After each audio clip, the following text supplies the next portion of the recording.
It was Emily's 24th birthday, and she was celebrating alone. She sat in her wheelchair at a small table in an elegant cafe, the scent of roasted coffee and almond croissants hanging in the air. In front of her was a single perfect slice of chocolate cake, a lone candle flickering bravely in its center. Her phone, resting on the table, was a graveyard of good intentions. A string of text messages, all variations of the same theme. "So sorry, Em, something came up at work. Rain check on birthday drinks? I'm swamped. Happy birthday. We'll celebrate soon, I promise." She managed a small, sad but resilient smile. It was okay. She was used to it. She closed her eyes, made a silent wish, and took a small breath to blow out the candle. Across the room, Dr. Anthony Sinclair was grabbing a quick espresso between a grueling 12-hour surgery and a hospital board meeting. He was running on fumes, his mind a whirlwind of patient charts and budget projections. But then, his gaze fell on a scene that cut through his hurried exhaustion. He saw the girl in the wheelchair. He saw the solitary cake, the single, flickering candle. But most of all, he saw the quiet, unshakable dignity in her face as she prepared to celebrate her own birthday in a room full of strangers. Something about her resilience, her refusal to look broken, touched a part of him he had long thought dormant. It broke through his routine, his schedule, his carefully constructed world of clinical detachment. He watched as she took a breath to blow out the candle, and in a move that surprised even himself, an impulse that came from a place of pure, uncalculated humanity, he started walking toward her. Emily opened her eyes, her breath still held, ready to extinguish the small flame. She saw a tall, imposing figure stopping at her table. He was handsome, dressed in expensive surgical scrubs that couldn't hide the aura of power and confidence he wore like a second skin. She expected him to ask her to move, to make way. Instead, he looked at her, then at the candle, and his voice, when he spoke, was surprisingly gentle. "Excuse me," he said, a hint of a warm smile in his eyes. "Can I sit with you?" Emily stared at him, completely shocked. She looked at the empty chair opposite her, a symbol of her loneliness, and then back at his eyes. They held no pity, no condescension, only a quiet, genuine interest. "Of course," she whispered, her voice barely audible. And as the most powerful man in the room sat down to share her lonely birthday, Emily blew out the candle, her silent wish already, impossibly, coming true. An awkward, yet charged silence settled between them as the waiter, without being asked, brought a second fork. Anthony slid the plate with the small cake into the center of the table, a simple sharing gesture that felt monumental. "Happy birthday, Emily," he said softly. "Thank you," she replied, a genuine smile finally reaching her eyes. He didn't ask the question. The question everyone always asked, the one that hung in the air like a heavy curtain whenever she met someone new. What happened? His eyes never flickered down to her wheelchair. He simply looked at her face, as if she were the only person in the room. The absence of the question was the greatest gift he could have given her. It was a silent acknowledgement of her as a person, not a condition. The relief was so profound it loosened the knot of tension in her shoulders. The conversation that followed flowed with a natural, surprising ease. She found herself telling him about her volunteer work at the local library, reading to children, her voice lighting up as she described their funny, unfiltered view of the world. "They don't see the chair," she explained, a small, self-aware smile on her lips. "They just see the person who does the best dragon voices." He chuckled, a low, warm sound that was surprisingly pleasant. "I imagine your dragon voice is formidable." He, in turn, spoke of his own world, but not in the arrogant way of a man boasting of his success. He spoke of the immense pressure of his job, the weight of holding a life in his hands. He used a familiar, relatable anchor to describe the feeling. "It's like the air before a big thunderstorm," he said, looking out the window. "That heavy, electric feeling where you know something is about to break. That's what it feels like right before a complex surgery. You just have to be the calm at the center of it." They discovered a shared, dry sense of humor, a mutual love for old black and white movies, and an intellectual chemistry that sparked with every shared glance. For an hour, she wasn't a girl in a wheelchair, and he wasn't a millionaire surgeon. They were just two people, finding an unexpected refuge in each other's company. All too soon, he glanced at his watch, the cool professional mask settling back over his features. "I have to go. I have a surgery scheduled."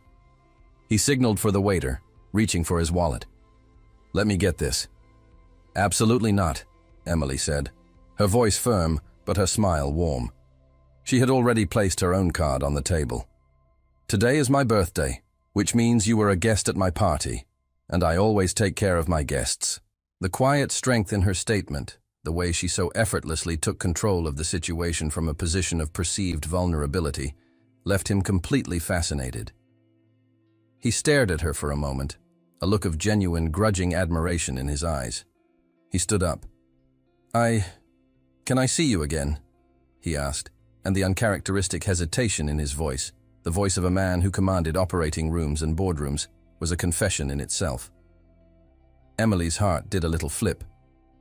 "I'm here every Tuesday," she replied, her own voice a soft, hopeful invitation. "It's my day off." He nodded, a slow, thoughtful smile finally breaking across his face. "Tuesday," he repeated, as if committing it to memory. He turned and walked away, leaving her alone at the table. And for the first time in years, Emily found herself desperately, eagerly, looking forward to a Tuesday.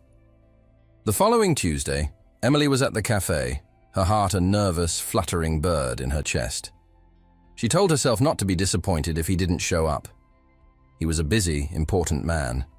Their birthday encounter was probably just a fleeting moment of kindness, an anomaly in his high-powered life. She opened her book, trying to focus on the words, but her eyes kept flicking toward the door. At precisely 3 o'clock, the exact same time as the week before, the bell above the door chimed. Anthony walked in.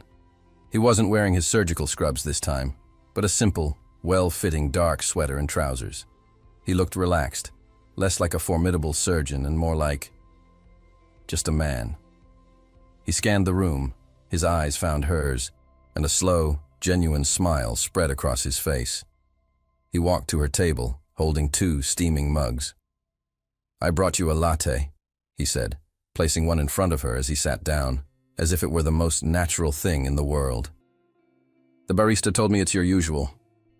The simple gesture, the fact that he had asked, that he had remembered, sent a warm flush through her. Their first meeting hadn't been a fluke. He had come back. That Tuesday became their ritual. Every week at 3 o'clock, he would appear. The cafe became their sanctuary, a bubble outside of their respective worlds. He never treated her like a patient or a charity case. He treated her like an equal.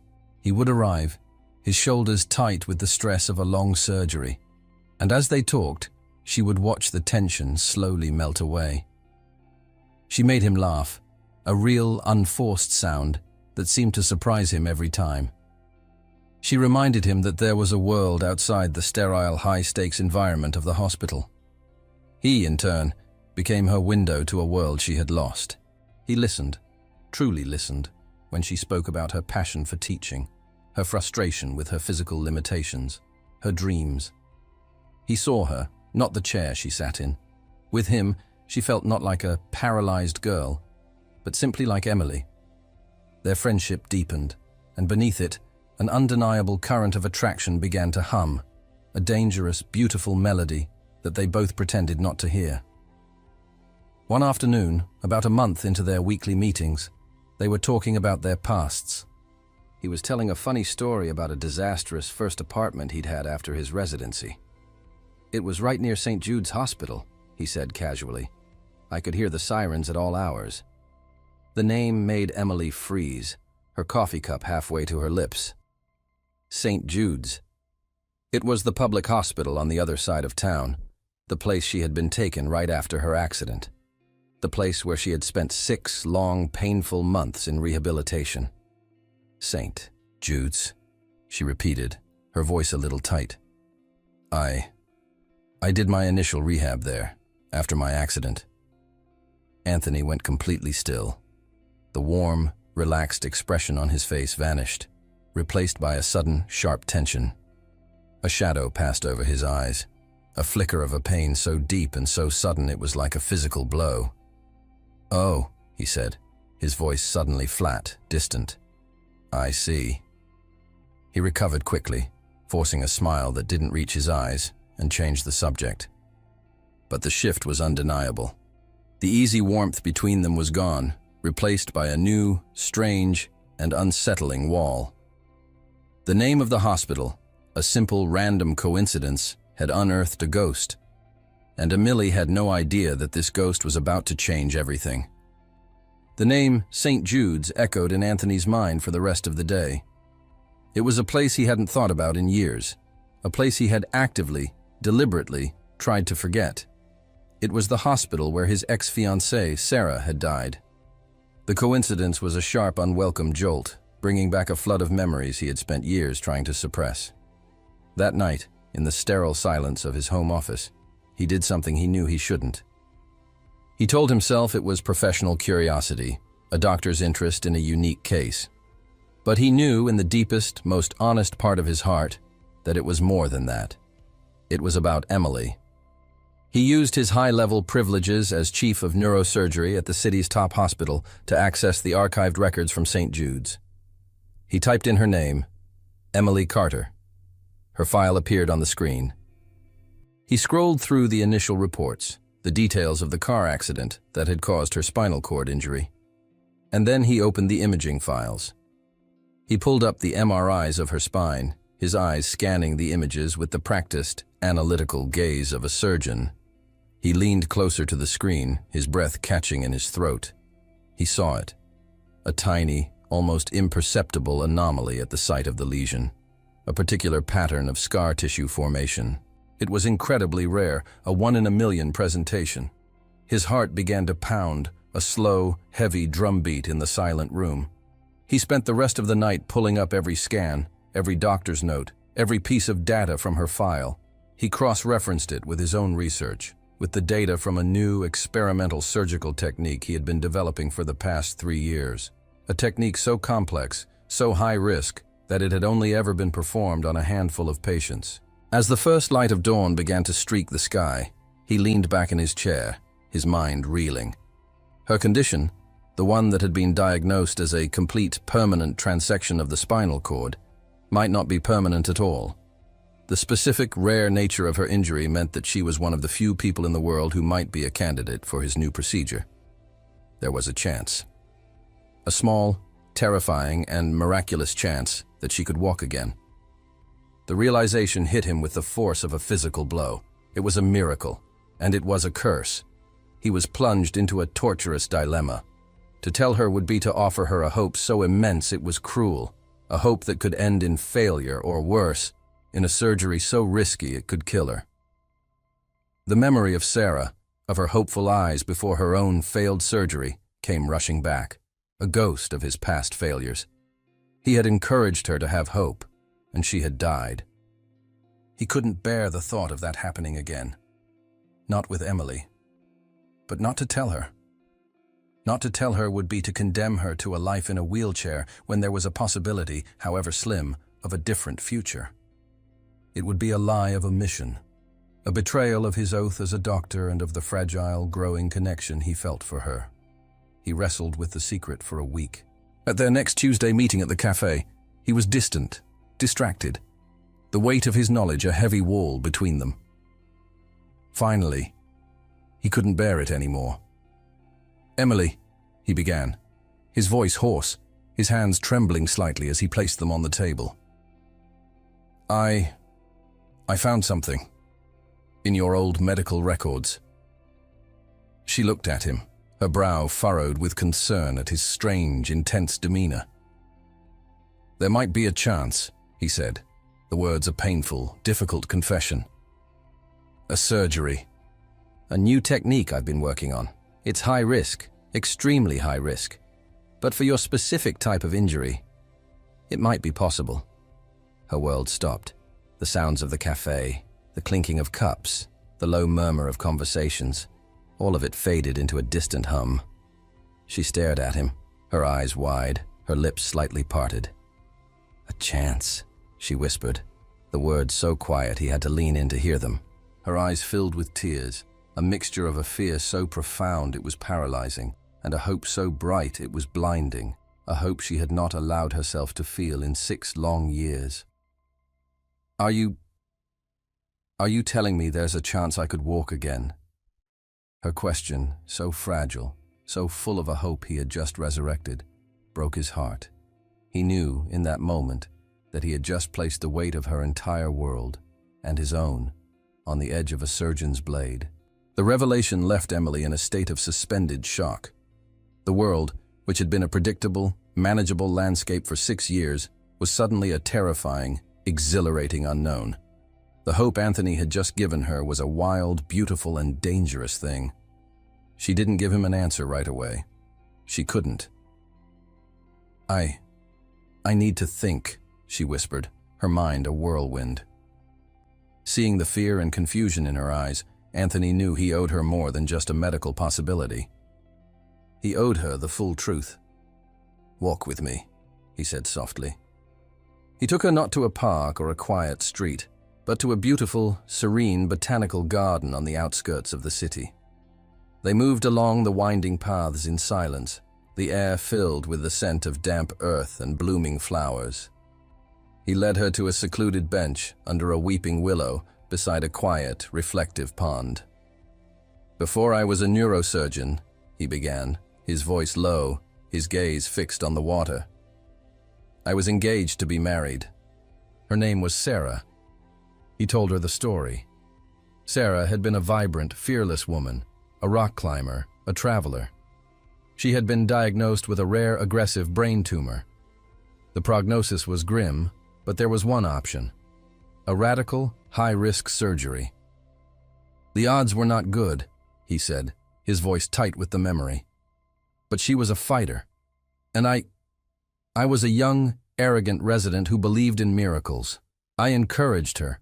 I told her to have hope. I told her we would fight it together." He paused, the pain of the memory a palpable thing between them. "She died on the operating table," he whispered, the words a raw, unhealed wound. "The surgery was too much for her body. My hope, my encouragement, it led her to a choice that killed her." He finally turned to look at Emily, his eyes filled with a profound, gut-wrenching guilt. "I can't do that again," he confessed, his voice breaking. "I can't be the one to give you hope, Emily, and then watch it destroy you. My fear, it's not about failing the surgery. It's about failing you. It's about losing you." His confession was a quiet, devastating bombshell. His hesitation wasn't about medical arrogance or a lack of faith in his own skills. It was about a deep, profound, and personal trauma. It was about love and loss, and a fear so deep it had defined his life for years. Emily listened, her own fear and confusion melting away, replaced by a wave of overwhelming compassion. She saw not a doctor wrestling with a clinical decision, but a man wrestling with his own broken heart. She reached out and placed her hand on his. His hand was cold, trembling slightly. "Anthony," she said, her voice soft but firm, forcing him to meet her gaze. "You didn't kill her. You loved her. You gave her the one thing every person in that situation deserves: a choice, a chance to fight." She squeezed his hand. "And that's what you've given me. Not a false hope. A choice." Her understanding, her complete and total absolution of his deepest guilt, seemed to break through the last of his defenses. He looked at her clear, compassionate eyes, and saw not a patient, but a partner. He leaned in, and in the quiet, dappled light of the weeping willow, he kissed her. It was not a kiss of passion or of desire. It was a kiss of shared pain, of mutual understanding, of two broken souls finding a quiet, unexpected solace in each other. It was a kiss that acknowledged the past, and for the first time, hinted at the possibility of a future. The kiss in the botanical garden was a silent pact, a new contract written not in ink, but in a shared, profound understanding. The dynamic between them shifted completely. They were no longer just a doctor and a girl in a cafe. They were Anthony and Emily, two people connected by their scars, both visible and invisible. The possibility of the surgery was now a constant, humming presence in their lives. But Anthony, true to his word, never pressured her. He stepped back from his role as the expert and became her partner in research. He spent hours with her, not explaining medical jargon, but helping her understand it. He printed out clinical studies, highlighted passages, and drew diagrams on napkins in the cafe, empowering her to make her own informed decision. He connected her via video call with other specialists, with patients who had undergone similar high-risk procedures. He was giving her knowledge, not just hope. Emily, in turn, threw herself into the research with the same quiet determination she applied to everything in her life. She was no longer a passive patient. She was an active participant in her own potential future. As the weeks passed, their bond deepened. Their Tuesday meetings at the cafe were now supplemented by late-night phone calls discussing research papers and long, quiet weekends spent in the library. The attraction between them was a powerful, undeniable undercurrent, but they both instinctively knew that their future, whatever it might be, depended on the decision she had to make first. Finally, after a month of intensive research and soul-searching, she knew her answer. She met him at their usual table at the cafe. She looked calm, her eyes clear and resolute. "I've made my decision," she said, her voice steady. He held his breath, his face a mask of nervous anticipation. "I want to fight," she said.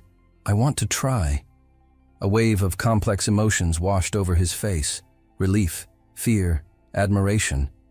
"Are you sure?" he asked, his voice a hoarse whisper. "I'm sure," she confirmed.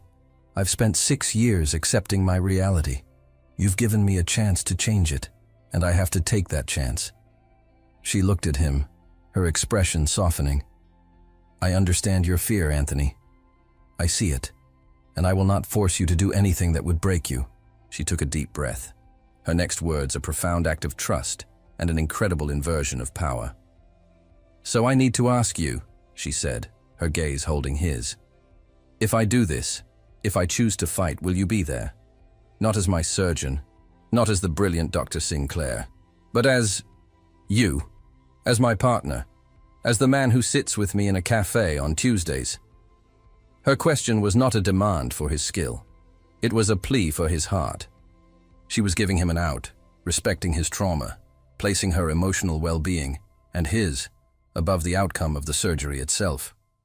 He stared at her, completely disarmed by her strength, by her empathy, by her love. "I would never leave your side, Emily," he whispered, his voice thick with an emotion he could no longer hide. "But," he added, the practical, terrifying question finally being voiced, "who is going to do the surgery?" The question of who would perform the surgery hung between them, a heavy, unspoken truth. Emily knew with every fiber of her being that she wanted it to be him. But she also knew she could never ask. It would be too cruel, a burden too great for him to bear. "I need to explore every option," she told him a few days later, her voice calm and logical. "For both of us." She had researched the top neurosurgeons in the world who specialized in this type of high-risk procedure. At the top of the list was a Dr. Alistair Finch in Zurich, a pioneer in the field and, as it turned out, an old colleague of Anthony's. Anthony, though still terrified, became her fierce, unwavering advocate. He didn't try to dissuade her. He didn't let his own trauma interfere.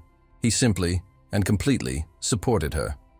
He arranged the international video conference with Dr. Finch, and when the time came, he sat by her side, not as a conflicted man, but as her partner and her medical advocate.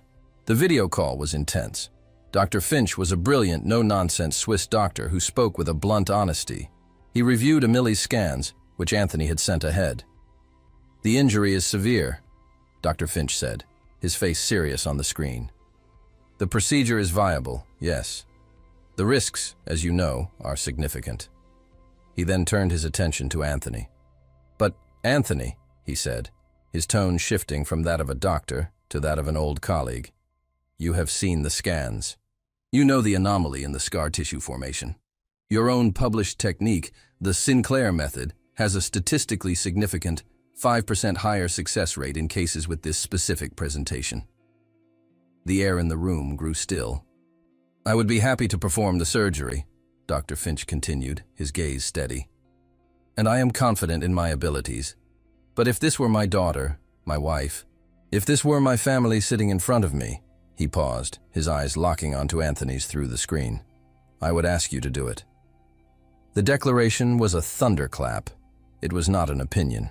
It was a professional, ethical, and deeply personal endorsement from one of the best surgeons in the world. It placed the decision, the responsibility, and the hope squarely back on Anthony's shoulders. After the call ended, a profound silence filled the room. Anthony stood up and walked to the window, his back to her, his shoulders tense. Emily watched him, her heart aching for the impossible choice he now faced.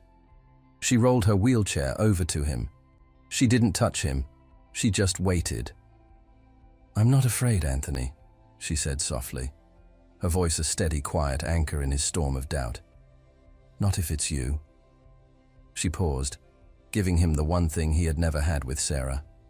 A choice, free from pressure or expectation.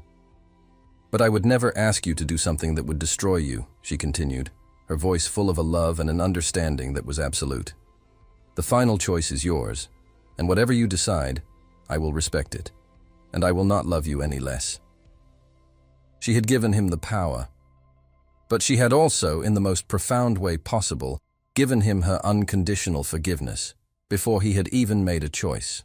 Emily's words, her quiet, unconditional trust, were the one thing Anthony's carefully constructed defenses were not prepared for. He had spent years building walls to protect himself from the pressure of hope, from the agony of failure. But she wasn't pressuring him. She was freeing him.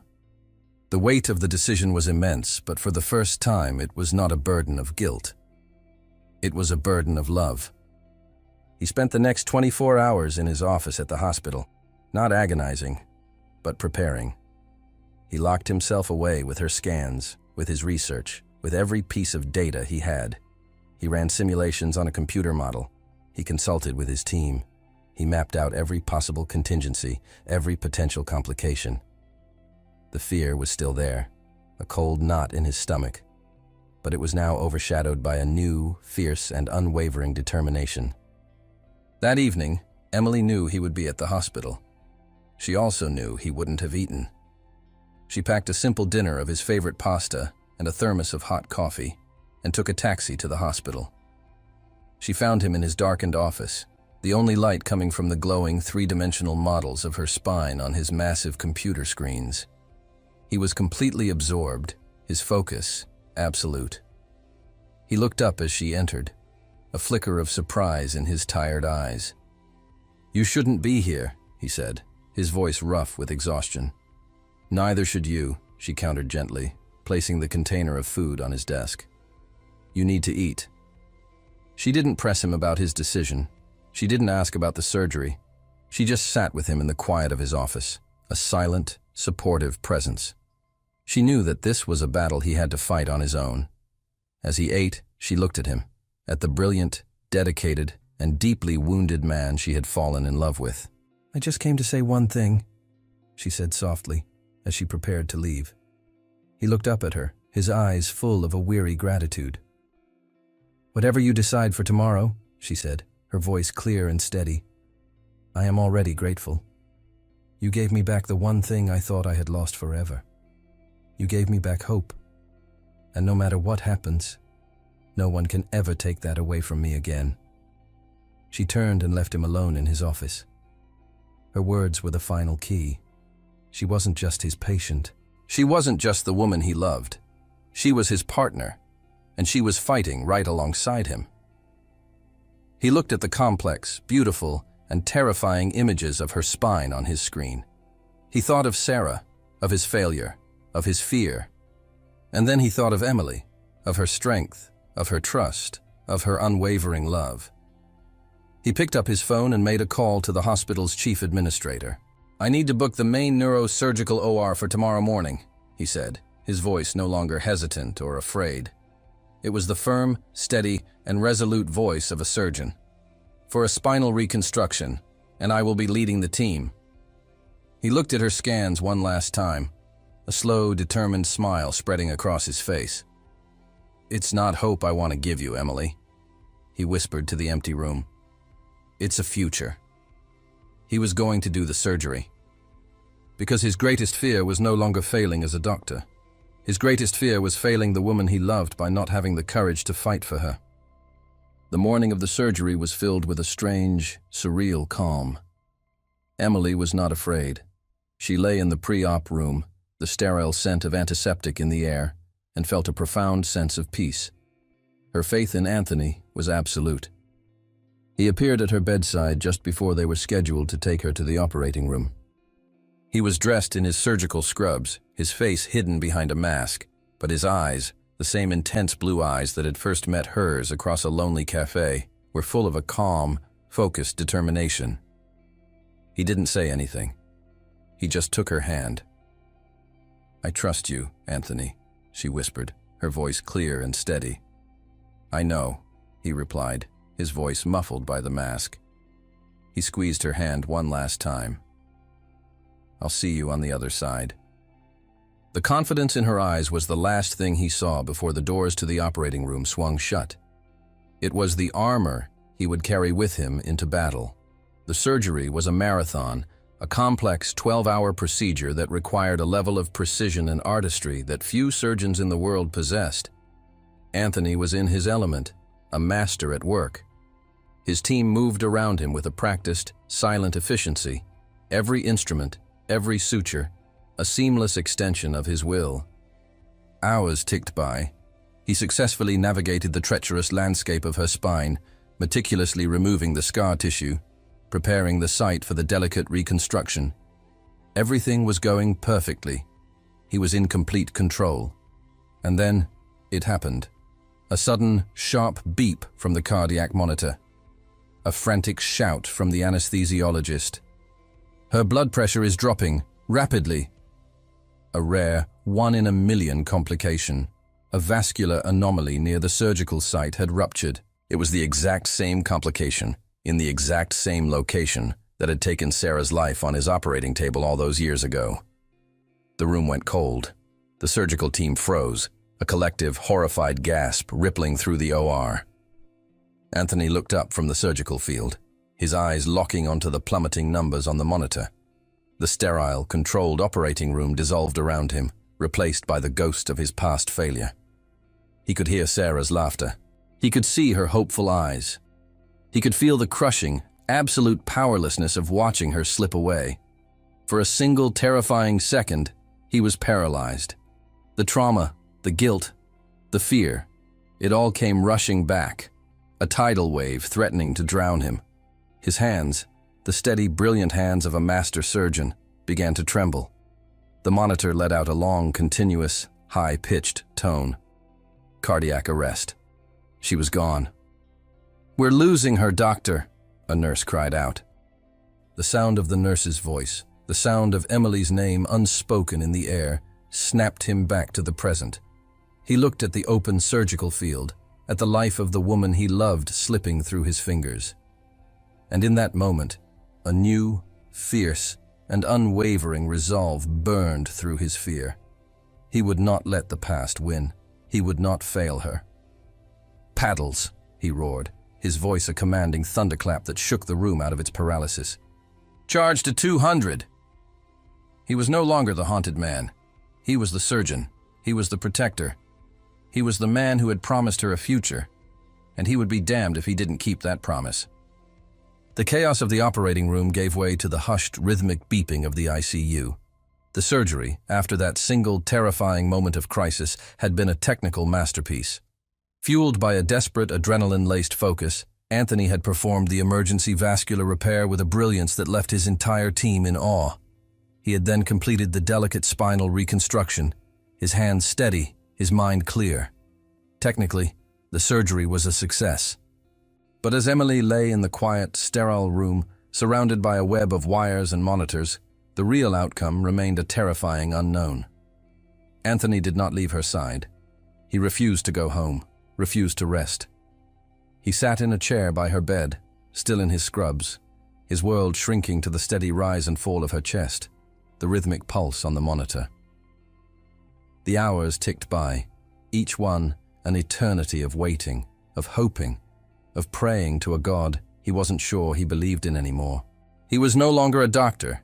He was just a man, terrified of losing the woman he loved. She woke up on the second day. Her eyelids fluttered open, her gaze hazy, unfocused. The first thing she saw was him. He was right there, his face etched with exhaustion and a profound, desperate relief. "Anthony?" she whispered, her voice a dry, scratchy rasp. He was on his feet in an instant, his hand finding hers, his touch gentle, reverent. "I'm here, Emily," he said, his own voice thick with emotion. "I'm right here." She smiled, a weak, fragile thing, but it was the most beautiful sight he had ever seen.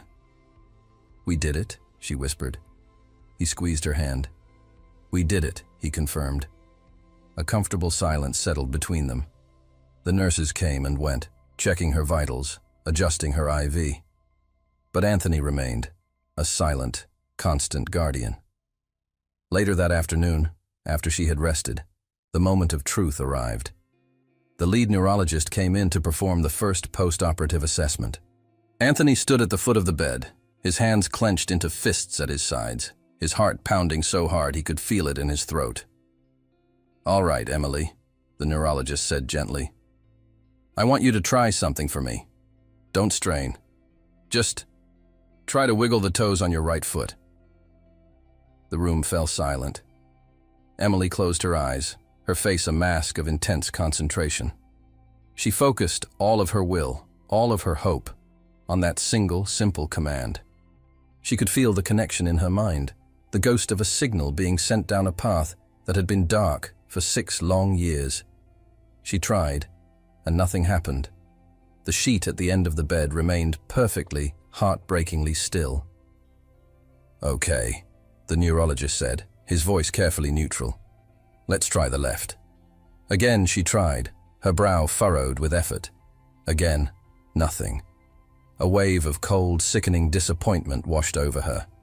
She looked at Anthony, and the look on his face, a look of such profound, gut-wrenching failure, broke her heart more than her own immobility ever could. He looked utterly, completely destroyed.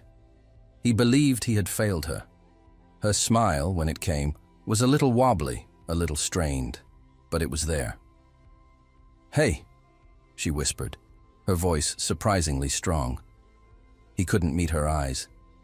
He just stared at her still, unmoving feet.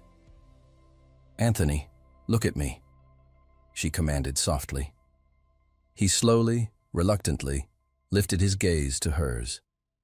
The brilliant, confident surgeon was gone, replaced by a man drowning in his own guilt. "It's okay," she said, her voice a soft, steady anchor.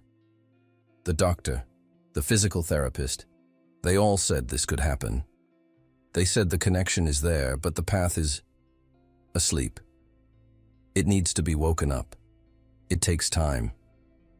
"I should have warned you," he choked out, his voice raw with self-blame. "I shouldn't have let you hope for a miracle." "You didn't," she countered gently, her eyes shining with an unwavering faith that stunned him. "You gave me a chance. And the fight isn't over. It's just beginning."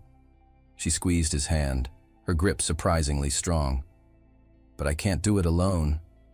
He looked at her, at this incredible, resilient woman who, in her moment of what should have been devastating disappointment, was comforting him. She was not broken. She was a warrior. "Don't you dare feel guilty," she whispered fiercely. "And don't you dare give up on me now. I need my partner." In the quiet of that sterile hospital room, in the face of what felt like a catastrophic failure, she was his strength. She was his hope. And he knew, with a certainty that settled deep in his soul, that he would not, could not, ever leave her side. The days that followed were a slow, agonizing crawl. The initial post-surgical optimism in the hospital gave way to a quiet, clinical reality. Emily's legs remained unresponsive, The technical success of the surgery felt like a hollow victory in the face of her continued paralysis, and Anthony was consumed by it. He retreated back into himself, the guilt a poison that seeped into every corner of his life. He was a ghost in her hospital room, performing his duties as a doctor with a cold, detached efficiency. But the man who had held her hand, the man who had kissed her in the garden, was gone. He avoided her gaze, his conversations brief and focused only on her medical status. He was punishing himself, convinced that he had failed her, that he had repeated the same mistake he had made with Sarah. Emily, however, refused to let his guilt become her reality. She saw his retreat for what it was, not a rejection of her, but a manifestation of his own deep, unhealed trauma, and she knew she had to be the one to pull him out of it. She attacked her physical therapy with a fierce, relentless determination. The sessions were brutal, painful, and often ended in frustrating tears, but she never gave up. She worked with her therapist, a kind but firm woman named Maria, for hours every day, pushing her body to its absolute limit, trying to reforge the connection between her mind and her limbs. The surgery was a miracle, Emily, Maria told her one afternoon as she helped her stretch her unresponsive leg muscles. Dr. Sinclair re-established the neural pathway. It's there. It's like a road that has been closed for 6 years. The cars, the signals from your brain, have forgotten how to get there. Our job is to clear the debris and teach them the way home. It's a battle of patience and of will. Armed with that knowledge, Emily knew she had to confront Anthony. She asked a nurse to page him. He entered her room a few minutes later, his face a mask of professional concern, his eyes fixed on her chart, not on her. "How are you feeling, Emily? Any changes in sensation?" "I'm feeling frustrated," she said, her voice calm and direct. He finally looked at her. "I'm frustrated that the man I love is so consumed by his own guilt that he can't even see that I'm not giving up," she said, her gaze unwavering. He flinched, the words a direct hit. "Emily, Stop," she interrupted softly. "Stop apologizing. Stop hiding. Look at me, Anthony."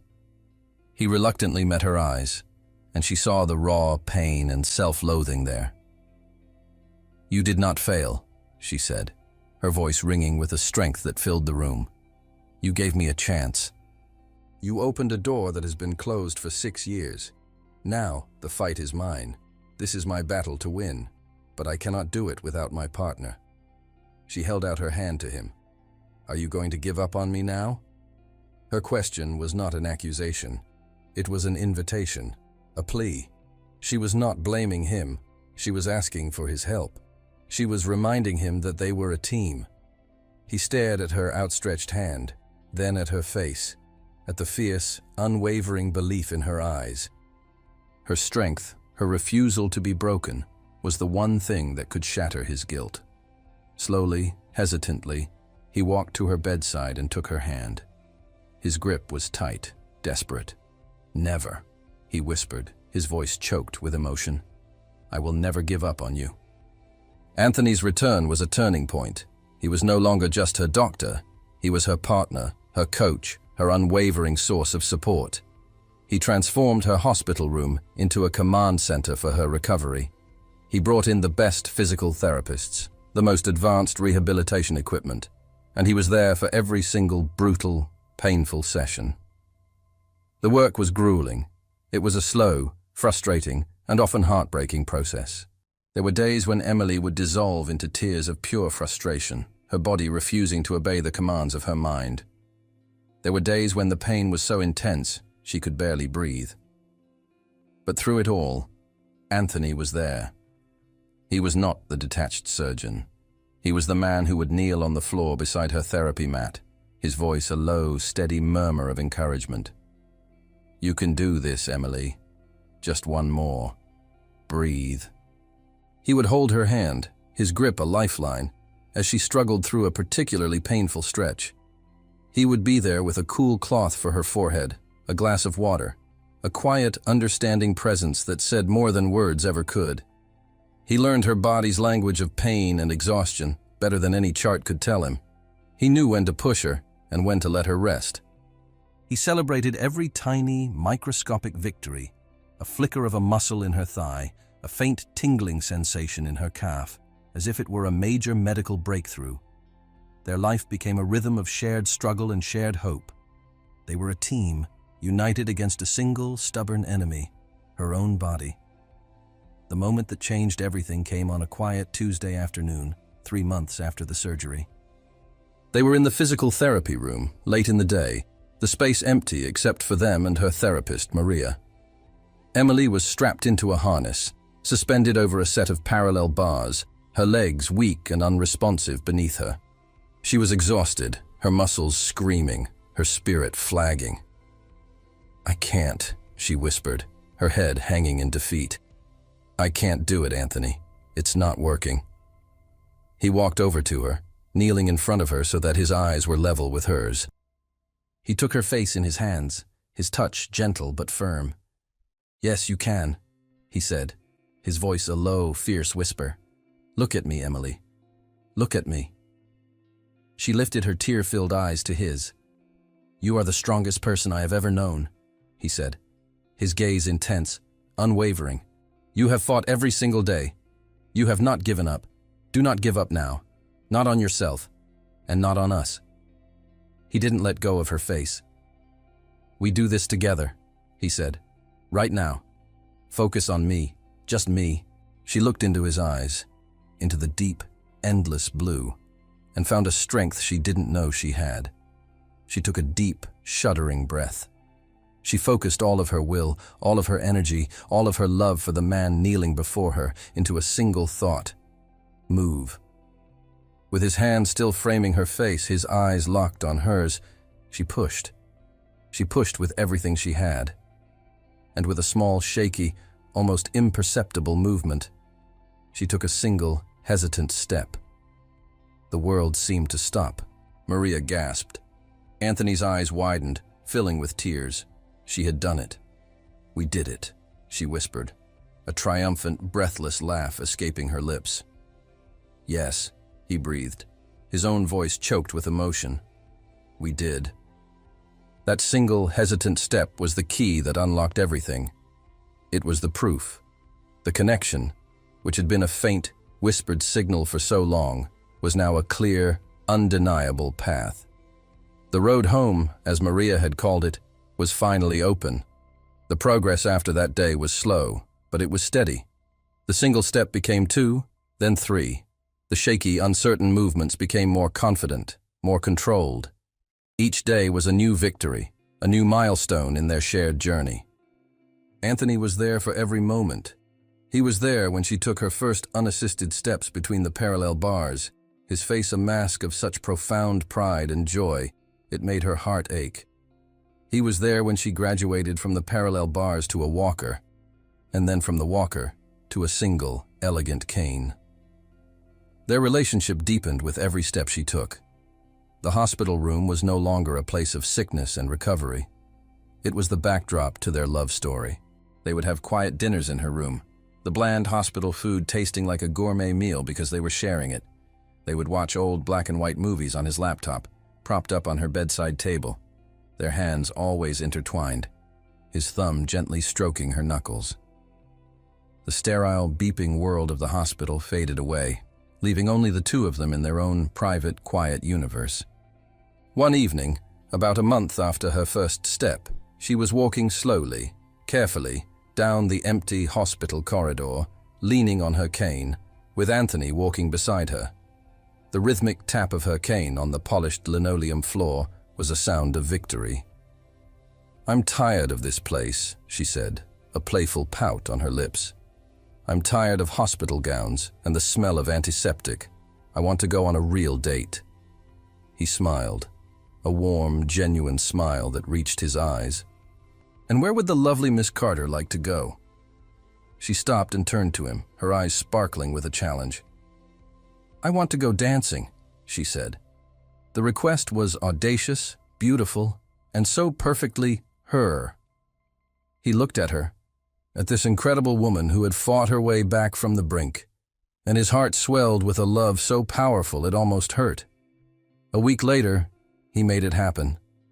He didn't take her to a crowded club or a grand ballroom. He knew she wasn't ready for that. Instead, he reserved the small, private rooftop garden of the hospital, a place usually reserved for quiet contemplation. He had it transformed. Hundreds of tiny, warm fairy lights were woven through the trellises and potted trees, creating a canopy of soft, glittering stars. In the corner, a lone cellist played a soft, beautiful melody, a piece by Bach he knew she loved. He had helped her dress, not as a doctor, but as a man helping the woman he loved. He had chosen a simple, flowing gown of deep sapphire blue that matched his eyes. As she walked toward him across the terrace, her step still careful but steady, her cane left forgotten by the door, he felt his breath catch in his throat. She was the most beautiful thing he had ever seen. He held out his hand. "May I have this dance?" She placed her hand in his, a brilliant, happy smile on her face. "You may, doctor." He pulled her into his arms, his one hand on her waist, the other holding hers, supporting her, guiding her. And they danced. It was not a grand, sweeping waltz. It was a slow, simple shuffle, their bodies moving together under the canopy of lights. He was her anchor, her support, his strength her own. She leaned her head against his chest, closing her eyes, feeling the steady, reassuring beat of his heart beneath her ear. The familiar clean scent of his starched shirt and the subtle woody notes of his aftershave filled her senses. It was the scent of safety, the scent of home. "I love you, Anthony," she whispered, her voice muffled by his shirt. The words a quiet, certain truth she no longer had to hide. He held her tighter, his lips brushing against her hair. "I love you, Emily," he replied, his own voice thick with an emotion so profound it was almost painful. "More than you will ever know." They swayed to the music, two souls who had found each other in a lonely cafe, who had battled trauma and fear together, and who were now, finally, dancing under the stars. For them, in that moment, it was the most perfect, most beautiful dance in the world. 6 months later, the world was vibrant again. Painted in colors Emily had forgotten existed. The rhythmic tap of a cane on pavement was a distant memory, replaced by the confident, easy stride of a woman who had reclaimed her life. She walked into her first-grade classroom each morning, the scent of chalk dust, crayons, and that unique, sweet smell of young children, a joyful anchor to her new reality. The sound of their laughter as they ran around the schoolyard during recess was a daily, beautiful symphony, a constant reminder of the future she had fought so hard for. Her life was no longer defined by the 4 wheels of her chair, but by the infinite possibilities of her own 2 feet. Anthony, too, had been reborn. The cynical, guarded surgeon who had built a fortress around his heart was gone. In his place was a man filled with a quiet, profound purpose. His colleagues at the hospital noticed the change. The brilliant but cold Dr. Sinclair now lingered by his patients' bedsides, his hand on a worried family member's shoulder, his explanations no longer just a clinical recitation of facts, but a compassionate conversation. He had learned that healing was more than just a successful surgery. He had poured his energy and a significant portion of his fortune into establishing the Sarah Sinclair Foundation for Neurological Innovation. It wasn't just a tax write-off or a vanity project. It was his penance and his promise. He personally oversaw the selection of research grants, championing the most audacious, high-risk, and potentially groundbreaking ideas, the very kind of long-shot science that had given Emily her life back. He was no longer just fixing bodies. He was actively building hope. Their love story, once a secret whispered in the sterile confines of a hospital room, had settled into a beautiful, comfortable rhythm. They were a team, their lives seamlessly intertwined. They spent their weekends exploring the city, their evenings cooking together, their nights filled with quiet conversation and easy intimacy. The vast, minimalist penthouse, once a symbol of his isolation, had been transformed. It was now their home. Emily's colorful paintings, vibrant and full of life, now hung on the stark white walls, a joyful rebellion against the cool, controlled aesthetic. Her favorite worn-out armchair, brought over from her old apartment, sat in a sun-drenched corner of the living room, a comfortable, unpretentious island in a sea of designer furniture. The air, once sterile, now often carried the warm, comforting scent of the bread she had started baking, a hobby she had picked up during her recovery. One crisp autumn afternoon, a day so perfect it felt like a memory from a dream, he came home early from the hospital. He found her in the living room, curled up in her armchair, fast asleep, a book open in her lap.